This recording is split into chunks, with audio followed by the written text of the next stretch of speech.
Hey guys, Ryan Schaefer here, coming from my home in Athens, Georgia. Listen, I'm going to give you a couple of quick tips over the next few minutes on MLM newbie mistakes. And these are the mistakes that almost every person that is new to network marketing makes. And more importantly, I'm going to show you how to solve them. So the first one is invest in yourself and in recruiting courses. Now, what happens when people join an MLM most of the time is they come in with no training, no experience, and they expect to have success right away. Now, would that happen in any other business? No, of course not. So what you need to do is invest in yourself to get better at something that you're new at, right? It doesn't make sense for you to be new at something that you just started.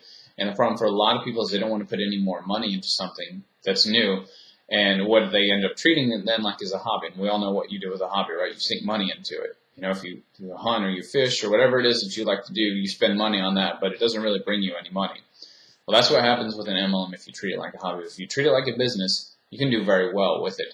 So my suggestion first, tip number one, is find a recruiting course and learn how to answer objections, how to overcome them, learn the questions to ask, and how to deal with the inevitable rejection when it does come. But maybe even how you can get references from that person or some other things that way, because what you want to be able to do to grow a big business is master recruiting.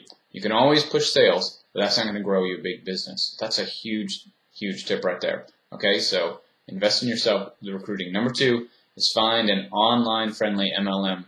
So many MLMs, so many network marketing companies out there right now still use methods from the last century. And a lot of those methods still work, especially if you have a big circle of influence, if you've been working in corporate America, if you have a large family and friends, you've been in the area a long time, those can still work, but at some point your warm market runs out. And this is what happens for a lot of people, especially if you didn't fit any of those categories. Maybe you just moved to a new area, maybe you live in the country, whatever it is. How are you going to expand your network? Well, online is great, but you have to have a company that is willing to let you do that. And some of these companies are against that. So if your network marketing company does not want you to market online, guess what? You're not going to have any success marketing online. It's pretty simple. Tip three, for MLM newbies is become the most valuable person in the room. Now, what I mean by this is so often it's said that people will help you once they know that you can help them. And this is where a funded proposal comes in, is if you have value for other people, if you can give that to them, then they'll listen to what you say, and they'll probably help you as well because you are helping them first. And that's where a system like MLSP comes in. There are other systems out there as well, but I think that MLSP has shown that it's still the #1 system. But what you want is a system that allows you to provide value to other people up front, and then you get paid on the back end. So, tip number four for MLM newbies, and this is a big one, is understand that success doesn't come overnight. This is a new business, which means learning new skills. It means developing new habits. It means doing things that you've never done before. And like I said, a lot of times when you try something new, you're not going to be great at it at first. And what most people do is they jump in, they expect a lot of success quickly because sometimes that was promised to them. Maybe it shouldn't have been. And when it doesn't work out right away, what do? They get out. Not a great idea. Not a great business plan, right? If you bought a franchise and it didn't make you any money after 3 months or 6 months, what would you do?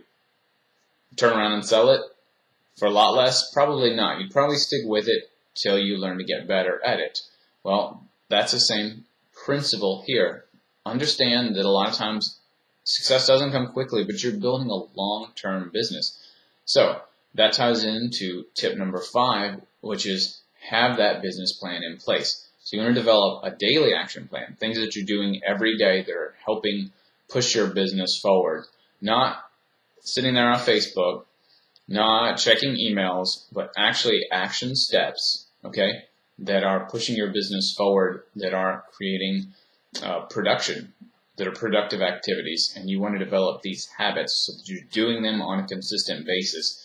Maybe you don't have time to every day, but maybe you do it 3 times a week. Whatever it is, you want to have a long-term plan for success.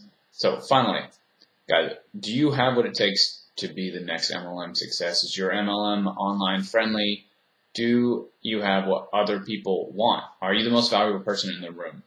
These are some principles that I learned. Also, all of those were mistakes that I made when I was also new to MLM, just like so many other people do. So listen, if you want to get the answers to some of those questions, check out my free presentation below and see what thousands of others have already learned about how to build a long-term business in their MLM online. Okay? Guys, hope you enjoyed this. I hope that you learned something. Good luck in your new MLM venture. Once again, my name is Ryan Schaefer, and I'll see you around. Take care.